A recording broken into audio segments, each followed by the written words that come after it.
ہر انسان کی زندگی میں ایسے واقعات پیش آتے ہیں جس میں وہ پریشانی کا شکار ہوتا ہے. اس پریشانی کے موقع پر کیا کرنا چاہیے، یہ قرآن کریم نے ہمیں اس کی جگہ جگہ تلقین فرمائی ہے. سورہ آل عمران کی آخری آیت ہے، یا ایھا الذین آمنوا اصبروا وصابروا ورابطوا واتقوا اللہ لعلکم تفلحون. اس میں پورا لائے عمل اللہ تبارک و تعالی نے بتایا ہے پریشانی کے حالات میں انسان کو کیا کرنا چاہیے، جس کا خلاصہ یہ ہے کہ انسان کو جب بھی کوئی پریشانی لاحق ہو، کوئی صدمہ پیش آئے، کوئی مشکل پیش آئے، تو اس کے 3 کام ہیں.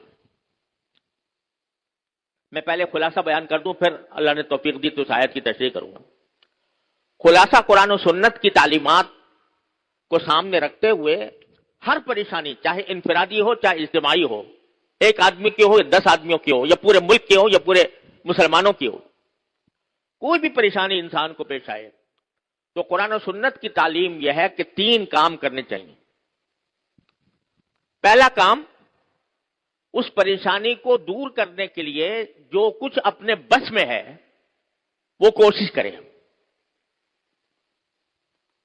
صرف دعا پر اکتفا نہ کرے بلکہ کوشش کرے، یعنی اپنی عملی کوشش کرے جتنی انسان کے بس میں ہے، وہ کوشش، اس کوشش میں کمی نہ کرے.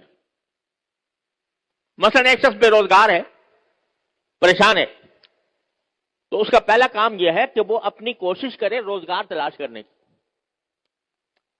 صرف اگر دعا ہی کرتا رہے کہ یا اللہ مجھے روزگار دے دے، اور گھر میں بیٹھا ہے اور مصلی پہ بیٹھ کر دعا کرتا ہے اور کبھی کوشش نہیں کرتا کہ مجھے روزگار کہاں سے ملے گا، کوئی ملازمت، کوئی مزدوری، کوئی پیشہ اختیار کرنے کی فکر ہی نہیں ہے، گھر میں چارپائی توڑ رہا ہے اور کوئی حرکت نہیں کرتا، صرف دعا کرتا ہے کہ یا اللہ مجھے روزگار دے دے، تو یہ ایک مسلمان کا کام نہیں ہے.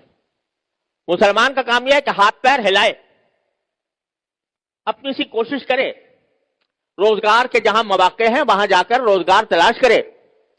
کوئی ملازمت کر سکتا ہے اس کی درخواست دے، کوئی تھوڑے بہت پیسے ہیں اس کے ذریعے کچھ روزگار بنا سکتا ہے، اس کی کوشش کرے، پھر اللہ سے دعا کرے. تو پہلا کام جو ہے وہ اپنی سی کوشش کر لینا. ہر کام میں، ہر معاملے میں. ایک شخص بیمار ہے، بیماری کے اندر پریشان ہے بیماری کی وجہ سے، تو اس کا کام یہ نہیں ہے کہ بس بیمار ہے تو بیمار پڑا رہے اور صرف دعا پر اکتفا کرے، بلکہ سنت یہ ہے نبی کریم صلی اللہ علیہ وسلم کی کہ کسی علاج کی فکر کرے. اپنی سی کوشش جو بیماری کو دور کرنے کی ہو سکتی ہے وہ کرے اور پھر دعا کرے، اللہ تعالیٰ کی طرف رجوع کرے. بھروسہ اس کوشش پر نہیں، بھروسہ اللہ تعالیٰ کے قدرت پر، اس کی رحمت پر ہے.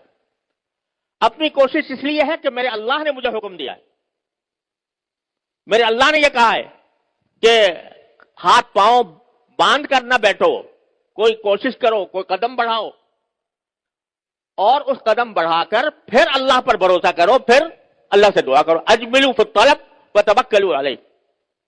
اپنی سی جتنی کوشش تمہارے بس میں ہے وہ کر گزرو اور اس کے بعد اللہ تبارک و تعالیٰ پر بھروسہ کرو، اس سے مانگو کہ یا اللہ میرے بس میں تو اتنا کام تھا کہ میں یہ ہاتھ پاؤں چلا لیتا، لیکن اس عمل کو مؤثر بنانا وہ آپ ہی کے قبضہ قدرت میں ہے، آپ کے سوا کوئی نہیں کر سکتا. اپنی سی کوشش، اللہ پر بھروسہ، اللہ تبارک و تعالیٰ کے سے دعا اور انابت، اس کی طرف رجوع. یا اللہ یہ کوشش کی ہے، اس کو کامیاب بنانا آپ کی قدرت میں ہے، اپنی رحمت سے اس کو کامیاب بنا دیجیے. اور تیسرا کام، یہ 2 کام جب کر لیے، اپنی سی کوشش اور اللہ تعالی سے دعا، اور دعا کے بعد پھر تیسرا کام ہے رضا بالقضاء، کہ اب میں نے اپنا کام کر لیا، اب اللہ تبارک بتعالی ہی کے قبضے میں ہے، اسی کی قدرت میں ہے، اسی کی حکمت میں ہے کہ جو فیصلہ وہ کرنا چاہے گا کر لے گا، ہمیں اس پر کوئی اعتراض نہیں۔ اگر یہ تین کام انسان کر لے ہر مصیبت کے موقع پر، ہر تکلیف کے موقع پر، ہر پریشانی کے موقع پر، تو کیا ہے کہ اس پریشانی کا سد باب ہو جائے گا۔ اپنی سی کوشش، اللہ تعالیٰ سے رجوع اور دعا بھی اہتمام کے ساتھ، اور پھر کہتے یا اللہ میرے بس میں اتنا ہی تھا، میں نے کر لیا، اب اس کو انجام تک پہنچانا وہ آپ کا کام ہے، آپ جو فیصلہ کریں گے اسی پر میں راضی ہوں۔